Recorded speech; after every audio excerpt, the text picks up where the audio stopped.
The broadcast is now starting. All attendees are in listen-only mode.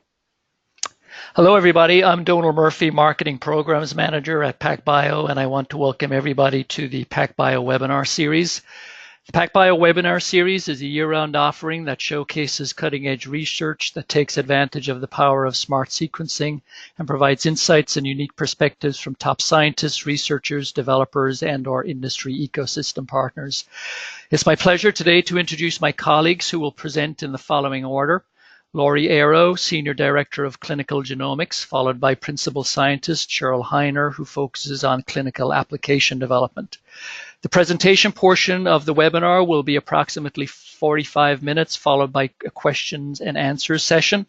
You are welcome to submit your questions at any point during the webinar by typing them in the area provided on your attendee dashboard. We will be making this webinar available for download in a few days. Please keep an eye out for a follow-up email with a link to the recording. Today, our topics include the latest advances in smart sequencing performance for detection of all variant types, even in difficult to sequence regions of the genome, multiplexing options to increase throughput and improve efficiency, and examples of Amplicon sequencing of clinically relevant targets. So with that, we'll get started. Welcome, Laurie. Thank you, Donal. Hope everybody can hear me okay. And thank you to everyone for taking time to join our webinar today. Many of you might be familiar with PacBio through one of the many applications that you see here.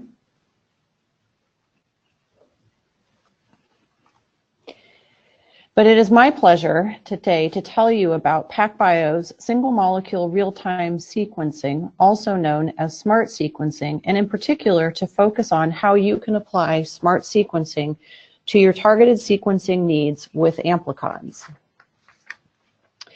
During the next 45 minutes or so, myself and my colleague Cheryl will review the advantages of smart sequencing, our current system performance, and then transition to PacBio's Amplicon solutions, and end by highlighting several use case examples of Amplicon-based assays built on the Sequel system.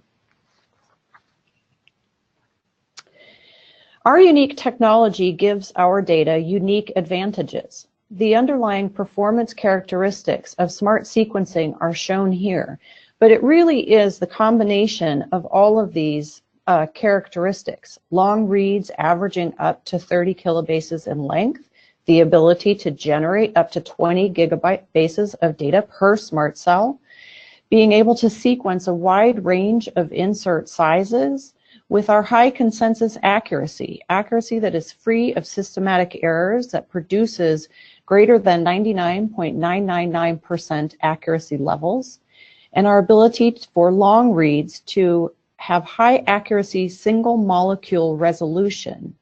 And this lack of sequencing bias and uniform coverage, enabling sequencing of all sequence contexts. And lastly, the ability to simultaneously measure DNA modifications as a part of the sequencing process. It truly is the combination of all of these characteristics that allow for interrogation of genes and regions that were previously difficult, if not impossible, to see. I would like to now speak about the Sequel system performance in just a little bit more detail and highlight several important areas. During our last chemistry update at the end of last year, we saw a significant increase in polymerase read length. This increase in read length greatly increased the number of hi-fi reads generated. I would like to show you now how we generate the hi-fi reads. The first step, which is unique to PacBio sequencing, is that we ligate these hairpin adapters on both ends of the linear double-stranded DNA to make a circular molecule. It is this circular mode that allows us to generate hi-fi reads, and we call this circular consensus sequencing, or CCS. I will show you a quick video that highlights the CCS mode. As you can see, the polymerase goes through the forward strand, hitting the hairpin adapter and going through the reverse strand, making multiple passes around a circular DNA molecule. These multiple passes, or subreads, are used to calculate the highly accurate consensus sequence. Because of the multiple passes around the circular DNA molecule, random errors are washed out.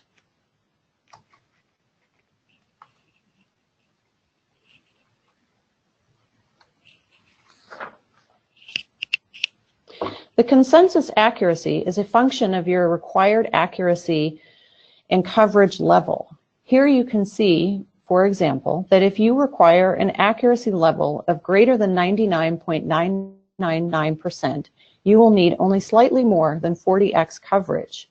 This high accuracy achieved at low coverage requirements helps to keep your amplicon sequencing cost-effective by not sacrificing sequencing with confidence.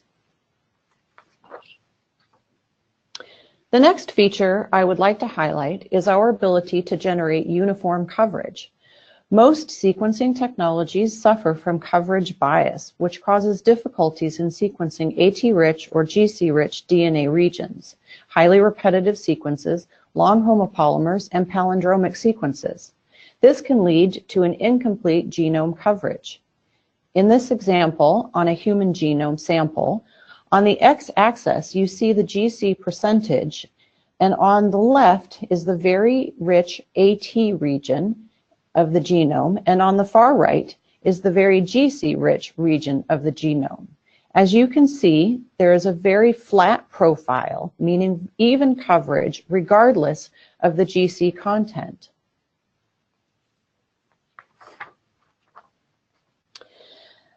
The final smart sequencing advantage I would like to discuss is our high-fidelity long reads. This chart shows the estimated number of high-fidelity long reads generated at both Q20 and Q30 accuracy levels per SMRT cell based on the insert size and movie collection time.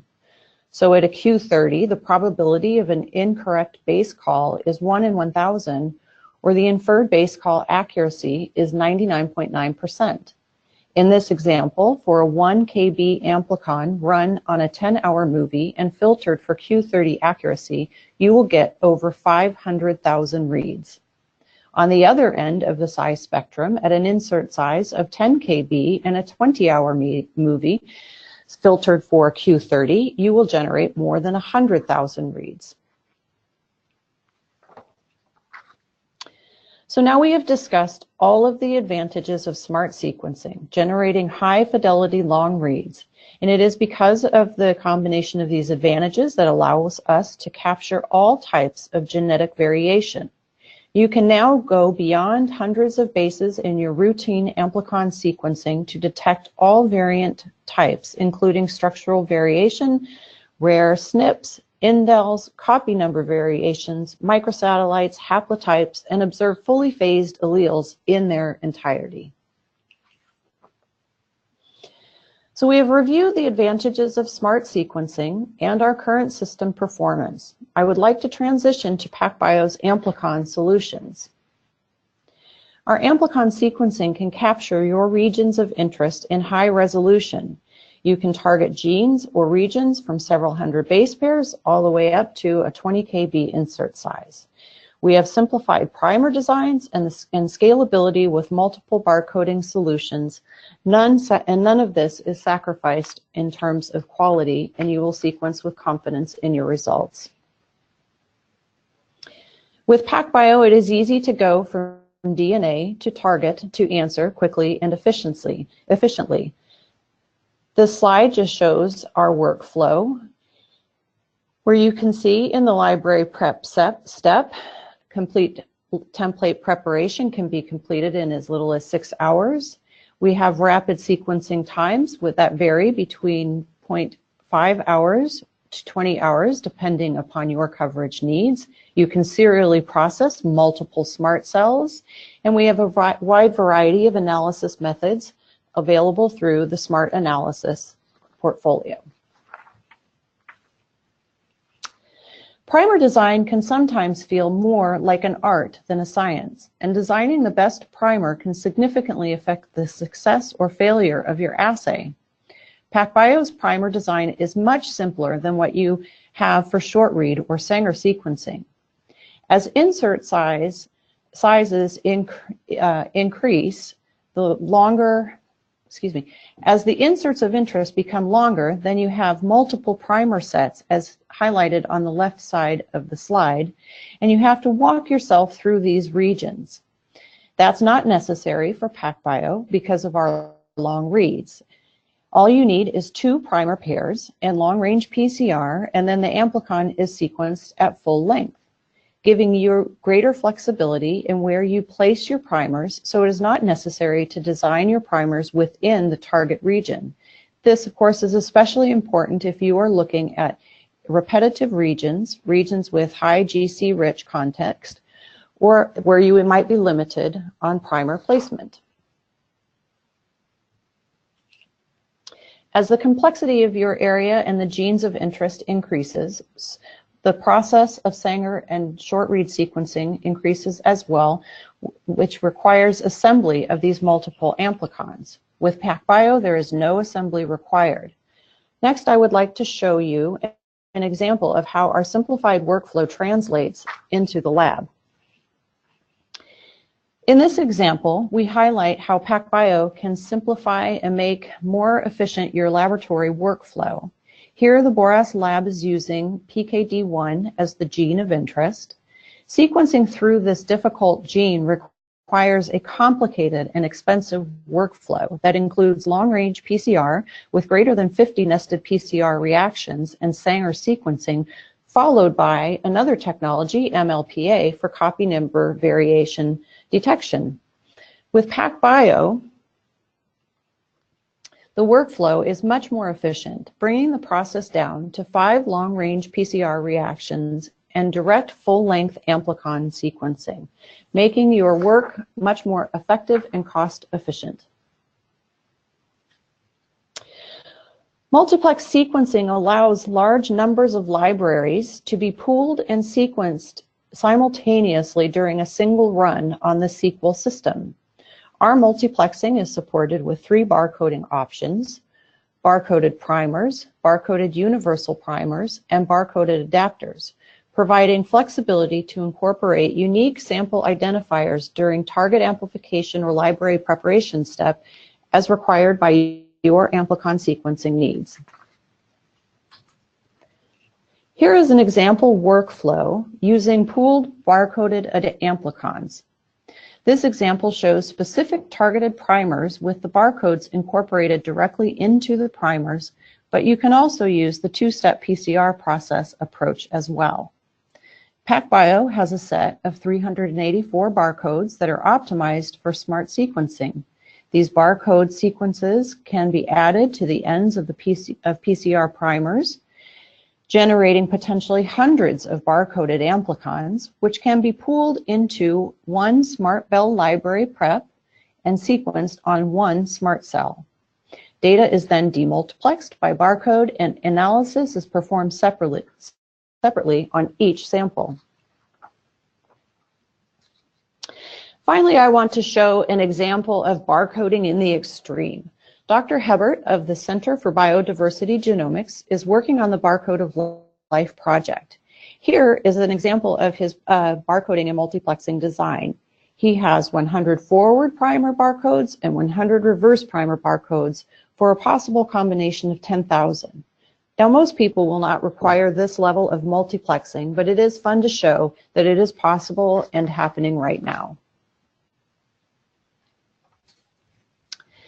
So managing your sequencing flow is accomplished through PacBio's analytical portfolio, which includes an integrated end-to-end workflow manager, which we call SmartLink.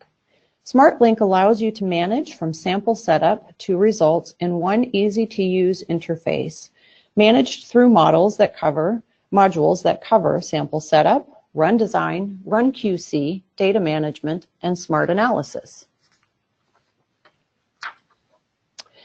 Now that you have generated this amazing high-fidelity long-read amplicon data, you need to analyze it. Our portfolio of tools enables you to analyze, visualize, and annotate your sequencing data. This analytical portfolio can be utilized across our applications and includes SmartLink with SmartLink analysis software, the PacBio DevNet of community-developed analytical tools, and smart compatible products with software solutions by our trusted partners.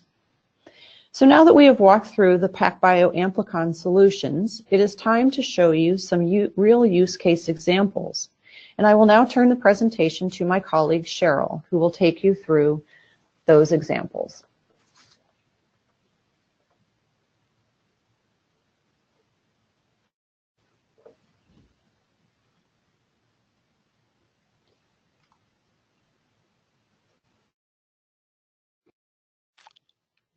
Okay, thank you very much, Lori, and thank you everyone who has joined our webinar. Let's see if I can make this work. Okay, so I'd like to share with you today several examples of Amplicon sequencing spanning a range of Amplicon sizes and use cases as shown here. Lori described the advances in our most recent PacBio chemistry, and with that chemistry, we can generate high-fidelity single-molecule reads from amplicons all the way up to 20 kb. The limitation to the amplicon size is really in the PCR step, not in the sequencing. So what we found is that if you can amplify it, basically PacBio can sequence it. And our high yield of CCS reads allows us to achieve a level of multiplexing that can really significantly reduce the costs as well.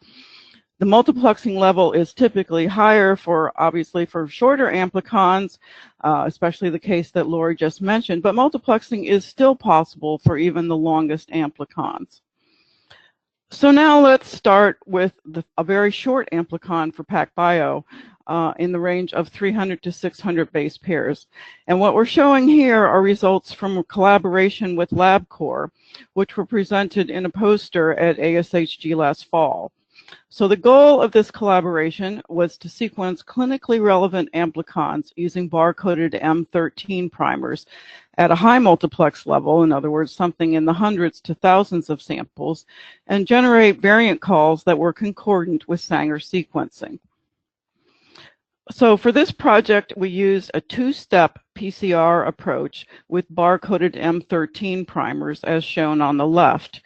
The first round of PCR employs gene-specific primers with M13 tails, which clinical customers may have already generated for their M13 validations. For the second round, then, a common set of M13 primers with barcode tails are used. These primers have one set of barcodes for the forward primer and a different set of barcodes for the reverse primer. And in this case here with LabCorp, there were 24 forward primer barcodes, and 24 reverse primer barcodes.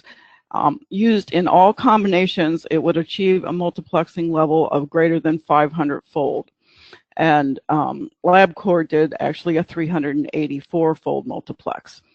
The secondary analysis workflow then is shown on the right, with CCS single molecule reads generated following demultiplexing of the primary data. And then the high fidelity CCS reads are used in further downstream analysis, such as alignment variant calling, which can be done with standard programs from the CCS reads. So now I'd like to share with you some of the results. On the left, we see PCR and library construction QC. This is fragment analyzer results. Panel A is showing the PCR results from 12 randomly selected amplicons, and you can see there's a major band. They're not perfectly clean, but certainly a major band. And then in panel B, we see the library, the SmartBell library, which is the pool of all 384 samples. And the size range, again, is from 300 to 600 base pairs. So we have peaks at various sizes spanning that size range. And then on the right, we're showing a histogram of the number of Q30 reads for all 384 barcodes. And you can see that here the range, there are only a few reads for some, all the way up to over 2,000 for others. And the average is over 1,000 reads per barcode. Q30 reads. Now, we did get some reads for almost all of the barcodes. I believe that there were only something like 30 reads that we did not have at least 50 or 60 Q30, or excuse me, 30 barcodes that we did not have at least 50 or 60 Q30 reads. And those were mostly due to not having enough sample, as will be also mentioned here. So here's the results comparing our variant calls with Sanger sequencing, and this is a selected 12 samples and a subset. But basically, overall variant detection was 100% concordant with the Sanger calls for all samples that showed variants, and the only exception was the amplicons that failed to give product, failed to amplify, and again, this is primarily due to sample limitations. So in conclusion, this study demonstrated that first, a bar-coded M13 primer system is compatible with SMRT sequencing, and then secondly, that the SMRT sequencing variant calls are highly concordant, in fact, perfectly concordant with Sanger sequencing. And then third, that hundreds of thousands of high-fidelity single-molecule reads, Q20 or higher, can be generated from a single SMRT cell using our current chemistry and sequencing analysis software. So now I'd like to move on to an internal study with a slightly larger amplicon in the 2 to 6.5 kb size range, again with the goal of determining concordance with known samples. Here, barcoded amplicons are used, or barcoded adapters were used, with pooling during the library's prep step. So in the first example, we look at mutations in BRCA1, BRCA2, with 12 samples that were from a well-characterized Coriell BRCA1, BRCA2 breast cancer mutation panel. For each of the samples, a 35-plex PCR was done to cover the entire region. Then one SMRT library was made from all 35 amplicons for all of the 12 samples, so that would be 420 amplicons in total.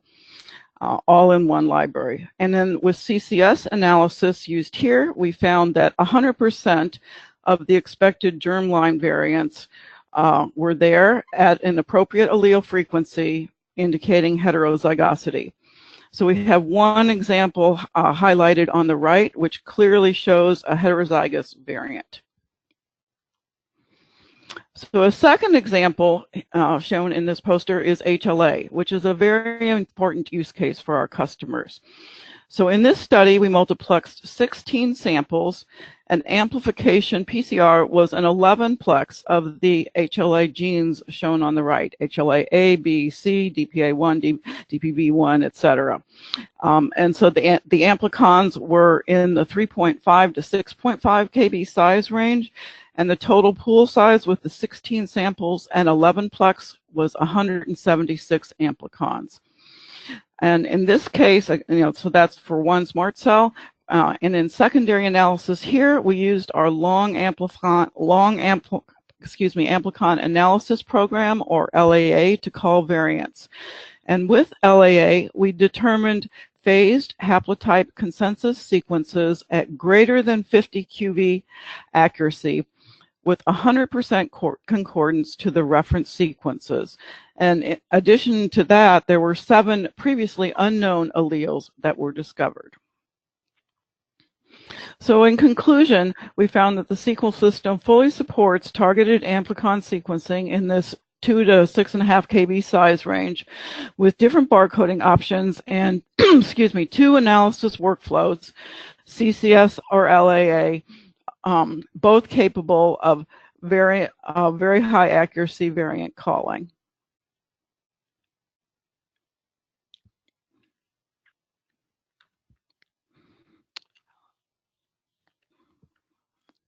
Okay, now let's move on to a 6.6 kb amplicon in the CYP2D6 gene. As you're probably aware, this gene has multiple pseudogenes with up to 98% homology, and it frequently has structural deletions and duplications, making it very difficult to sequence with short-read technologies. In this study, this is by Dr. Henk Berman from the University of Leiden in the Netherlands. He used PacBio's long-read capability to place the primers outside or actually place the primers in unique regions specific to the CYP2D6 gene, so they did not amplify the pseudogenes. Because of this, the authors note, as shown here, that there were no high-identity off-target sequence alignments, indicating that pseudogene contamination was not present at all in their data. Continuing to a second publication on CYP2D6, this is from Stuart Scott's lab at Mount Sinai. His first experiment was a pipeline validation with 10 samples that had consensus reference genotypes from multiple technologies, in addition to having been genotyped internally with Luminex. Once again, the PacBio results showed perfect concordance with previous genotype calls, and they also provided additional information, allowing the authors to further refine the calls, as we can see, shown here. This is despite the fact that the samples had previously been genotyped numerous times.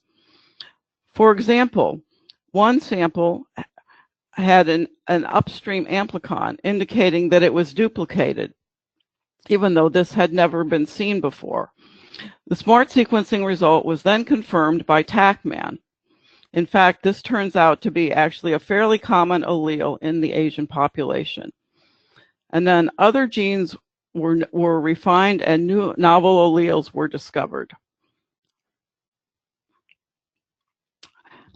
Okay, now in the last experiment, the study was sequencing samples that had previously been genotyped across several platforms, but gave discrepant genotype calls. So altogether, 14 samples were sequenced, and SMRT sequencing was able to identify copy number variants and diplotypes for all samples. And some even resulted in new unreported alleles, as shown here, and then also duplication characterizations and a novel tandem rearrangement.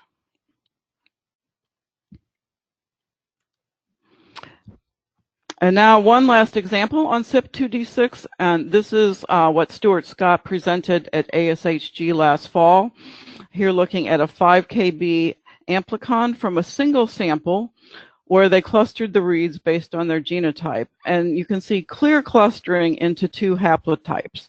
And in fact, as indicated by the red stars, there were 15 variants spanning this region, this 5 kb region, that would have been unfazed by short read sequencing. And then on the right is shown the results from all 48 samples that were included in this study for a total of 96 haplotypes. The concordance was very high, 90%, compared with orthogonal technologies. But the interesting thing is that on further review, the 10% discordant calls were determined to be either novel alleles discovered by SMRT sequencing or revised haplotypes that were missed by other technologies. So in every case, the PacBio results were correct. So now let's move on to some longer amplicons. And here's recent unpublished results again from Mount Sinai, from Stuart Scott, which were presented at ASHG on an 11 kb amplicon of a new gene. And here you can see beautiful phasing across the amplicon with clear distinction of all of the heterozygous variants into 2 distinct haplotypes. Below we can see the WGS results using short read sequencing. And although the variant concordance is very high, the lack of phasing in the short reads is clearly a drawback. Additionally, if you look closely at the data, you can see that there were variants that were missed by the short read sequencing. For example, here's a really clearly robustly seen 25 base pair insertion that was detected on one allele by SMRT sequencing, but was entirely missed in the short read sequencing. And so finally, again from Stuart Scott, we see an example of a 20 kb amplicon from a Mendelian disease gene.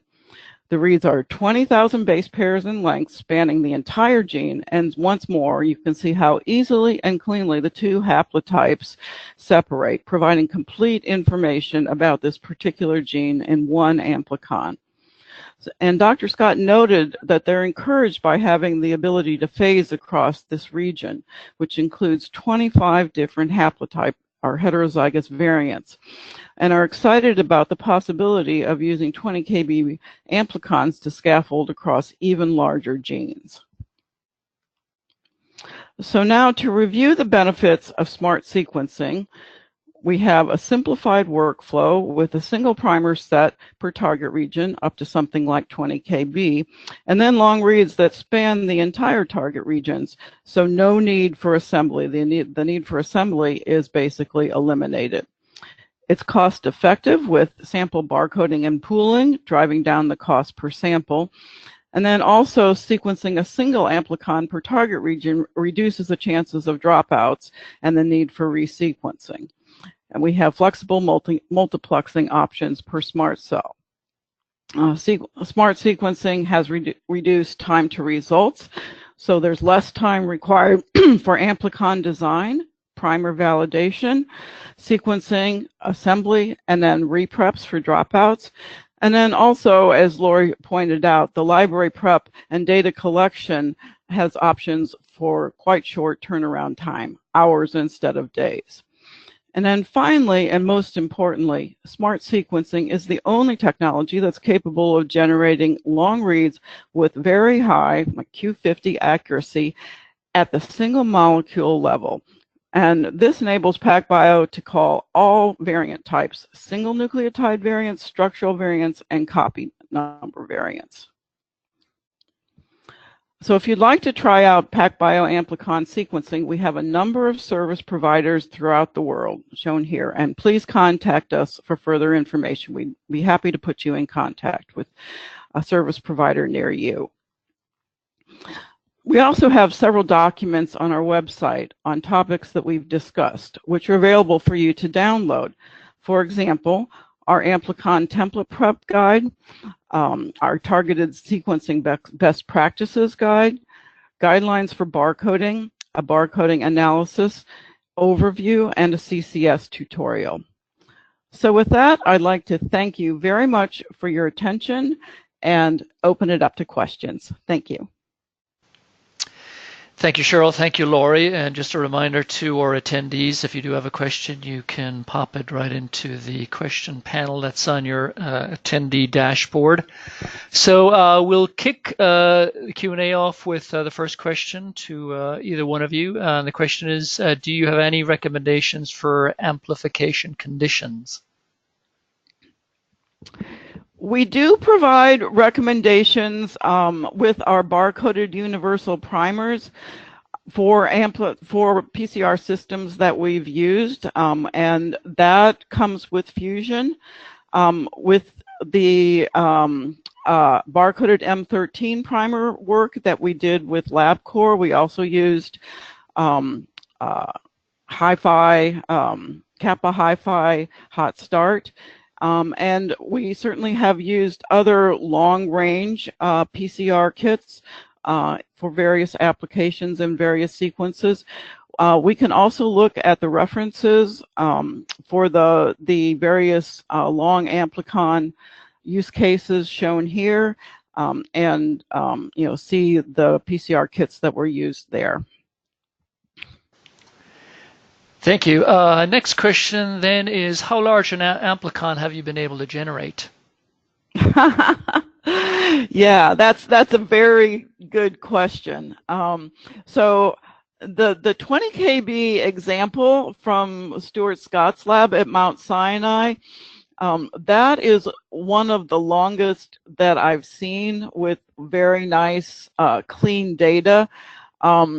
We have seen instances of our cases where there have been longer amplicons, but they tend to be in small number.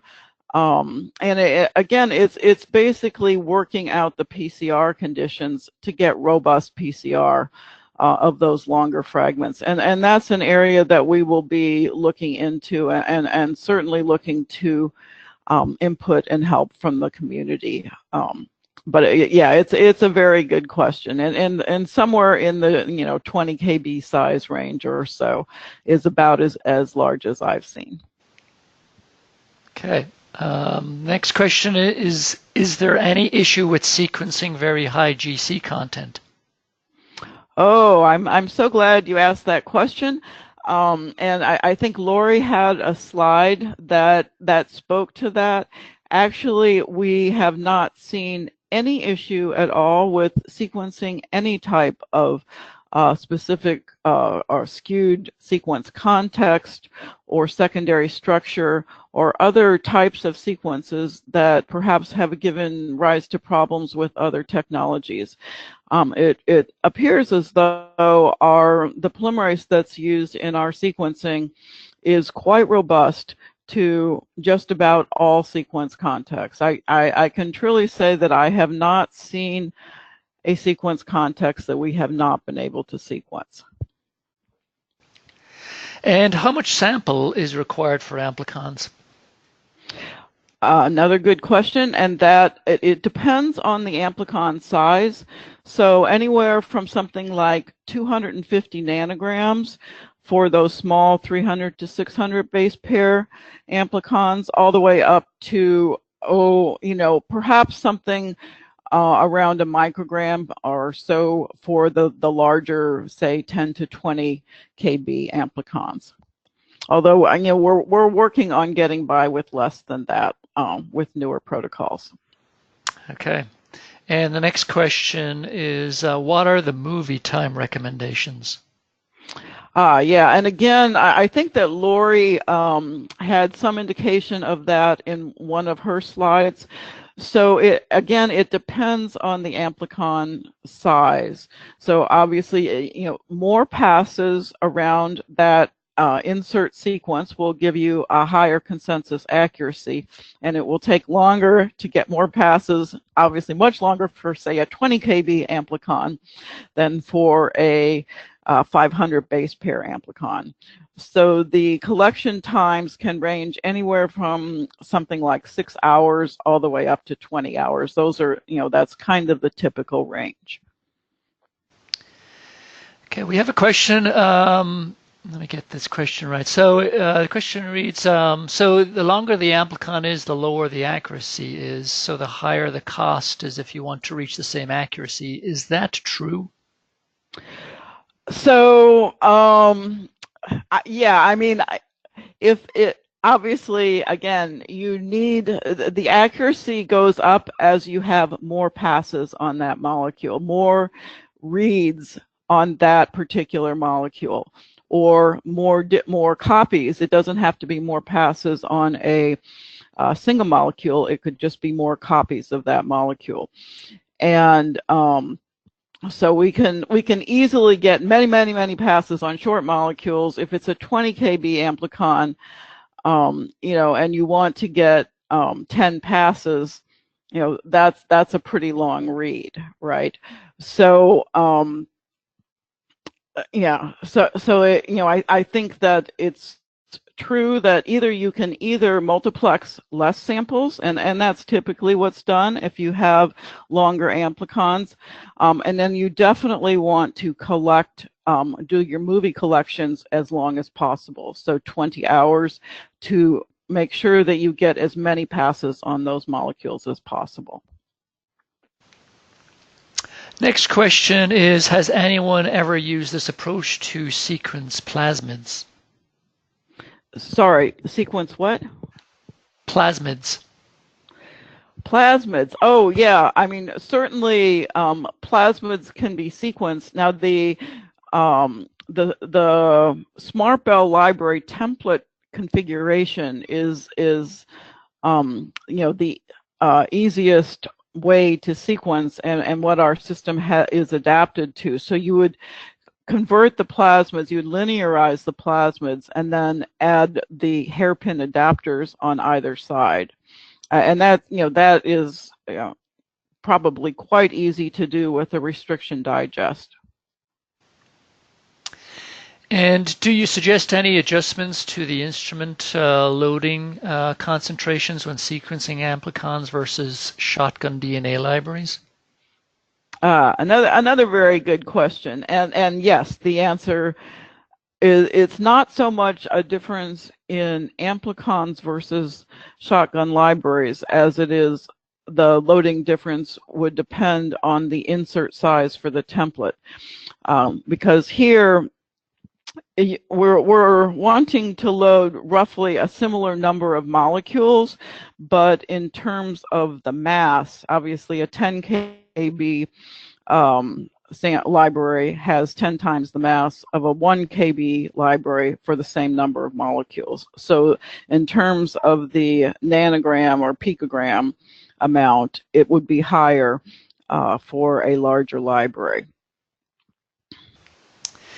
And the next question is, if you directly add on the 16 BB barcode to your region-specific primers, what grade of purification is necessary for the oligos?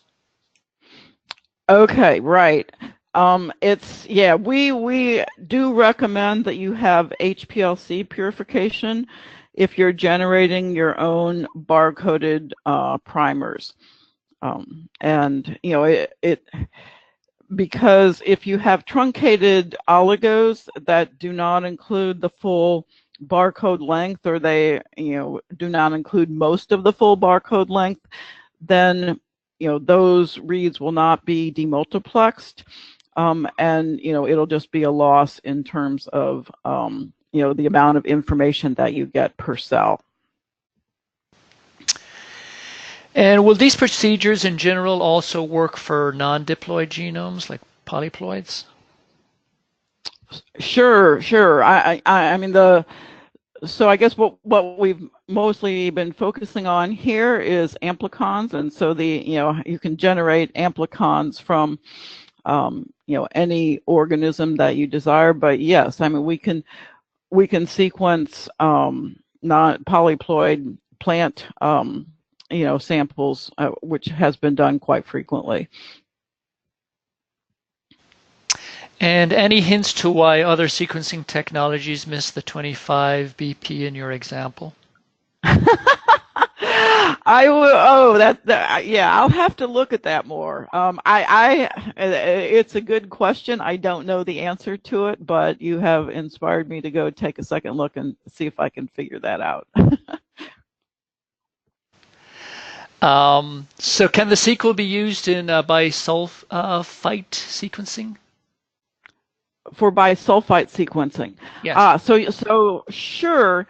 If you're interested in base modification information, epigenetic information, we can actually often get that information directly from our sequencing raw data by looking at the spacing between the peaks in the data. And we see that the polymerase typically tends to pause when it comes to a modified base, and that signature of pausing is specific for different base modifications. And so this does require higher coverage, but with high enough coverage, we can basically detect the base modifications directly from our raw data. So bisulfite conversion is not required. But if you have bisulfite converted samples, they certainly can be prepped and sequenced following our standard protocols. Next question then is, which polymerase was used for the 20 kb amplicon and also the fidelity?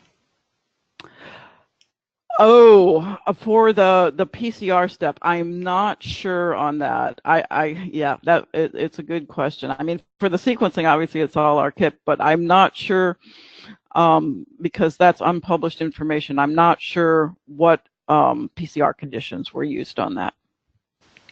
Okay. And is there an ability to pool amplicons of different sizes? Yes, there is. That is definitely an ability. It's something that we are working on providing recommendations for.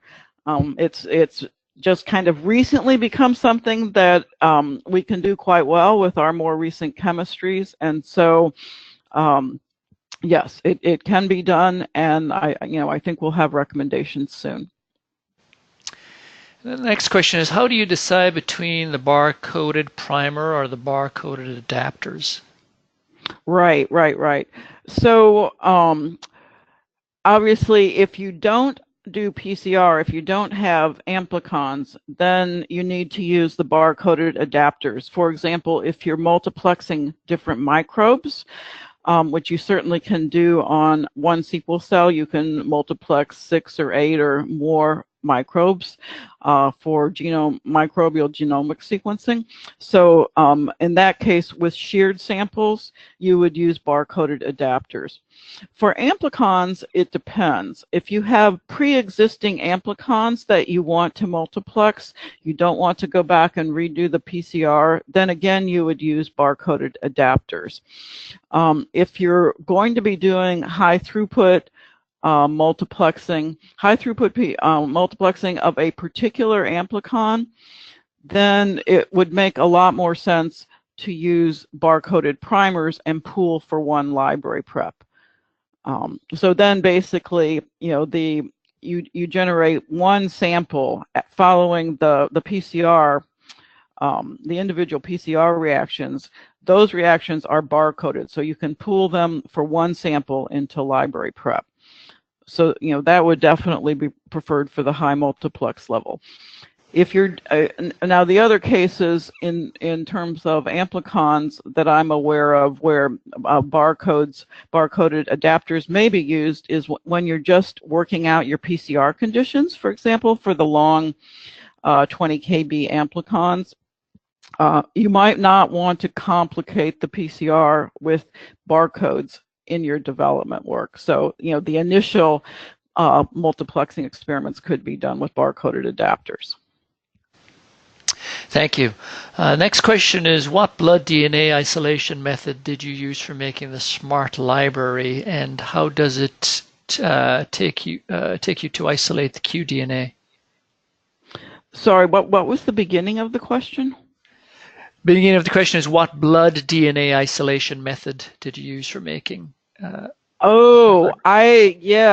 don't know. I don't know what DNA isolation method was used in all of these samples, but basically, yeah, you would need to make sure that you're bringing up a good point, that you have genomic DNA that's longer than the region that you want to amplify. So, that is a very important consideration. And we do have some recommendations for kits. Yeah. Is size partitioning still recommended for sequencing human transcripts? More generally, pooling of different size amplicons? So you're talking about cDNA libraries. Yeah. So again, that would be a different kind of application area from what we've discussed here. But yeah, with our more recent chemistries, where we do not have the bias in loading of different size fragments, the need for size selection with cDNA libraries is much reduced. And in fact, I'd say typically it is not recommended. Now, if you are very interested in, let's say, only the long transcripts or mostly the long transcripts, and you want to preferentially sequence the longer transcripts, then you may still want to go ahead and do a size selection. But for general sequencing, everything that would be in the pool, we don't recommend it anymore. You don't need to do that. Now, you've shown lots of results with CCS reads. What about the output of the LAA pipeline from SMRT-Link? Can that be used instead? So the CCS application or CCS analysis will give you high accuracy single molecule reads, and that it depends on the application that you're doing, and what you would like to do with the data after you run it through SMRT. But CCS will give you, you can set the quality, Q20, Q30, whatever you like. You can specify the quality of the data that you like, and then the reads will be converted into FASTA, FASTQ files with that quality filtering and of the size that you want. So it all depends on, you have several options. It all depends on what you want to do with the data downstream. Next question is there an ideal size range for amplicons? An ideal size range? Oh, I don't actually, I can truly say I don't think so. It all depends on your application and your region and what you're interested in doing. So we've shown here that anywhere from a few hundred bases all the way up to over 10 kb with our latest chemistry, and we've actually just pushed that size range a step further in the long direction, and that all really works quite well, assuming that you can get the PCR to work. The sequencing is not an issue that we've seen. It's really just the size range that works for your PCR and for your application. Next question, have you tested for primer swapping during amplifications, a little like Illumina's index swapping? Oh boy, I'm not terribly familiar with that, so I would say no. Okay, and the next question, for long amplicons like the 20 kb example in a multiplexed experiment, what's the percentage of lost reads due to inaccuracies while reading the barcode and not being able to do many sub-read rounds? Yeah, so that would depend on the accuracy filtering that you have specified, and I think Lori showed in one of her earlier slides the different amounts or numbers of reads that you typically get depending on if you filter at Q20 or Q30. Either one of those filtering criteria should pretty well be able to demultiplex and correctly the barcodes that would be present in that read. So, I guess that separately, if you're asking what percentage of reads are typically demultiplexed in that size range, I can't come up with a number off the top of my head, but yeah, again, the 100,000 plus reads that Lori showed for 20 kb, those would be demultiplexed. Okay, thank you, Cheryl, for fielding all of these questions. And we have one last question before we wrap up. The question is, the questioner asks, if I have 384 individuals I want to multiplex with 2 genes each, should I barcode each target or pool target amplicons, then do the barcoding PCR? So sorry, you have 384, sorry. 384 samples? Individuals. And then you have multiple amplicons? So it's, I'll read the question as it's come through. If I have 384 individuals I want to multiplex, 2 genes each, should I barcode each target or pool target amplicons and then do the barcoding PCR? So yeah, if you can? So I think you certainly want a different barcode for each individual, and then you could use the same barcode for the 2 amplicons for any one individual, and you could, if it works, then you could multiplex the PCR for that individual. And again, you could use the same barcode because you'll be able to differentiate those 2 reads because they are different targets, and that barcode would be for that individual. And then you could certainly pool that all into one pool. Okay. And then it's just worth pointing out to people, attendees, that if you do have an instrument, SQL, or have access to our technology, that for any work that you're doing with amplicons and amplicon strategies, your local FAS team is there to help you out. Additionally, and actually, we have one final question that's come through. The question is it common to have chimeric amplicons? Is there a way to detect them?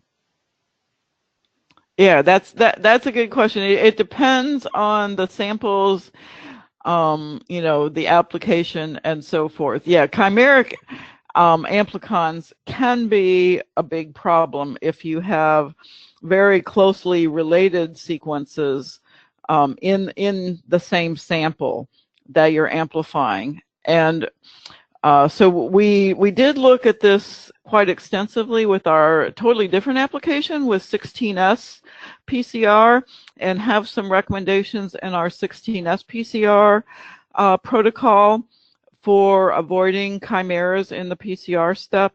It certainly is something that you want to watch out for. Yeah. So thank you to Lori and Cheryl this morning for the great presentation, and Cheryl for fielding all of the questions, and thank you for everybody that attended. In my closing comments, I just want to mention, as already mentioned, we have recorded this webinar and we'll have it available for download in the next several days, so keep an eye out for a follow-up email with a link to the recording. And then in closing, I wanted to briefly mention 3 things. One is that if you want to stay up to date on upcoming webinars as well as conferences and trade shows, you can meet with us at, you can visit our webpage, pacb.com/events. And if you are a Twitter user, please follow us for the latest news and announcements related to our technology, and our handle is at PacBio.